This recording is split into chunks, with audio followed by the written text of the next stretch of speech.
Hi, everybody. Ian Bremmer here. A trillionaire. Can you believe we have a trillionaire? I mean, it used to be the billion. A billionaire was real money, but not anymore. Even 10 years ago, if you said the world was going to have a trillionaire, I think a lot of people would have disbelief. They'd think it would take a lot longer than it actually has. But wealth is accumulating faster and faster with smaller and smaller numbers of people at the high end.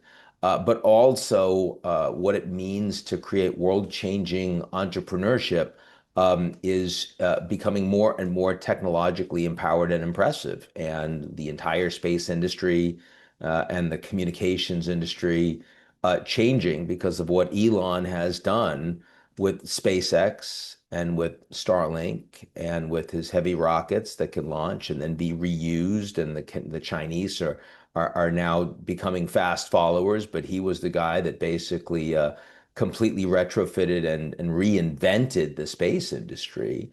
And so now he's worth $1 trillion. What do we think about that? Well, I mean, the United States historically has been the one country that has been most attached to come to America from anywhere in the world with great ideas and work hard and you can make it. It's really easy to start your own company. It's really easy to have a new idea. It's really easy to make a ton. And yeah, it takes a lot of work, but it's available to anybody. And by the way, I believe that. As I grew up, son of second generation immigrants. My mom's side of the family came over on Ellis Island. My grandma, Armenian, originally from Aleppo. They were copper merchants. And no one in my company, my family, had built a big company before. I didn't had no, built a company at all before. And I was a political scientist and thought, hey, there should be an industry that does political science. You should be able to go to the private sector if you're a political scientist. I couldn't get a job as one myself, so I had to start it. And it wasn't out of some incredible big vision. It was more just that was something that one could do in the United States and built my own company. And now there's a bigger political risk industry out there. It's wonderful. And I know a lot of people that have done things like that in various spaces, some of whom have come from a lot of money and connections, and it's certainly easier, but some of whom, like me, came from no money and connections. And that's what the American dream has been all about. And so you tell me, given that background, that someone becomes a billionaire or even a trillionaire because they create extraordinary ideas and they hire lots and lots of people and they mint lots of millionaires and it's a real industry.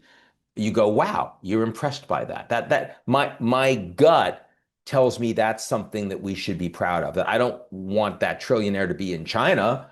I'd much rather that trillionaire to be in the United States. And I want Americans benefiting from that. And by the way, I want the whole world benefiting from the ideas and the value that come from those companies. That's I love that. And yet that view is increasingly not shared by most Americans.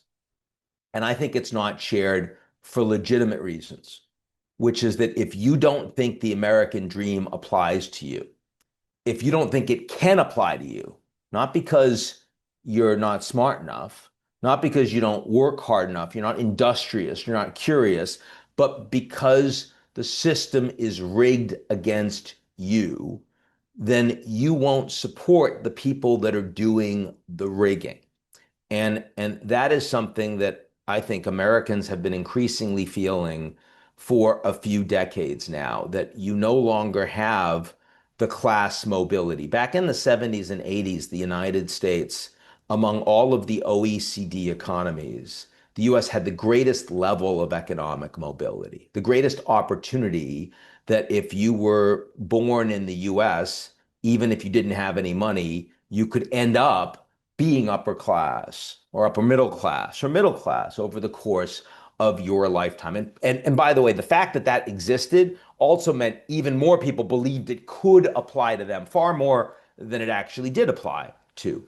And yet today, over the course of just 40 years, the US has gone to one of the least mobile countries. The US and the OECD is now one of the countries where it is easiest to predict your wealth as a child in the future if you know the wealth of the parents. And, when I was growing up, I would say that applies to Britain, that applies to France. It doesn't apply to the United States. It increasingly does. The best way, the easiest way to make a lot of money in the US is be born into a lot of money. And that is a very serious problem. And that makes a lot of people think that they don't want to see billionaires, that billionaires are actually a policy mistake because it means that people are able to capture so much wealth. And look, Elon did give more money than anybody did to Trump, $250 million, and he gave that money presumably because he thought it would buy him access that would help his businesses grow in a way that poorer people would not have such access. And is that the way the system is supposed to work? I remember when Bob Zoellick was U.S. trade representative, and he told me that all the CEOs that want access to him, they don't want fair competition. They're not looking to have the rules, the rule of law, more fairly upheld. Rather, they want that access to gain benefit,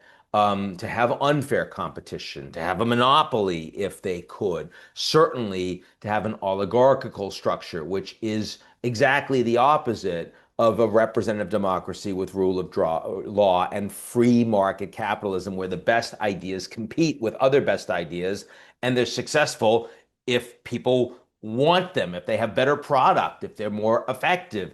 That's increasingly not what we see in a coin-operated democracy like the United States, where people can buy access, can write their own regulatory policy, and the rest of the people become productized, and you get what you get.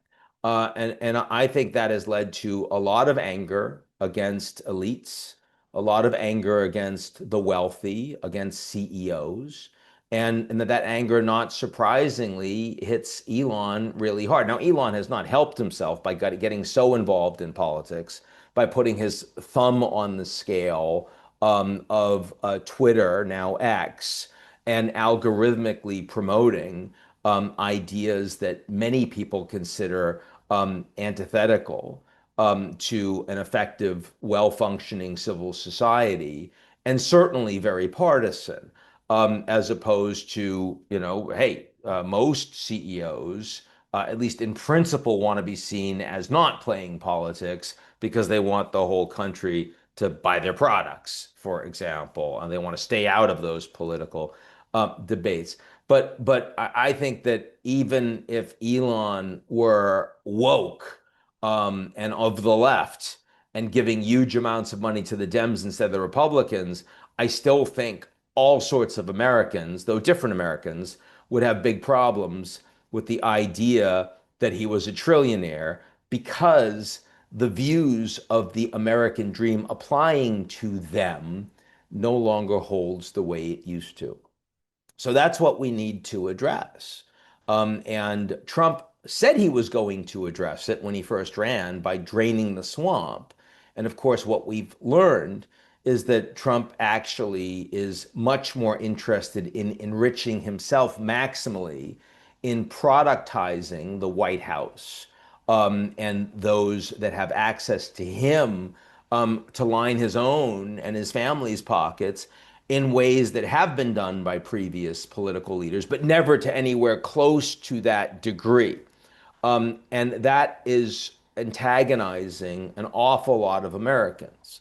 And that's why you hear people talk about the Epstein class as a small number of powerful folks. Yeah, in this case, most of whom are Democrats, but doesn't really matter. The point is they're powerful, and they have access to other powerful people, other wealthy people, and they can act with impunity. They can do anything.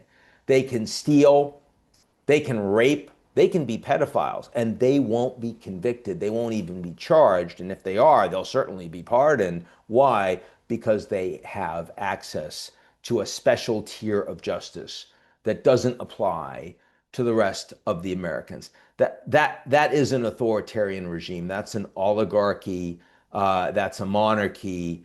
It's an unrepresentative democracy. It applies to those things. It doesn't apply to we the people. It doesn't apply to 1776 and overthrowing the Brits so that Americans could live free.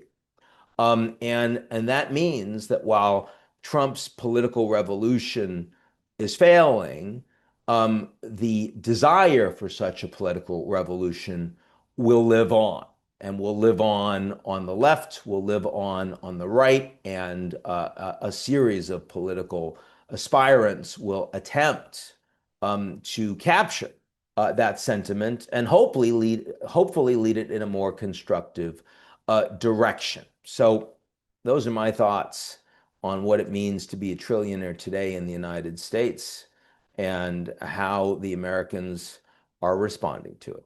I'll talk to you all soon.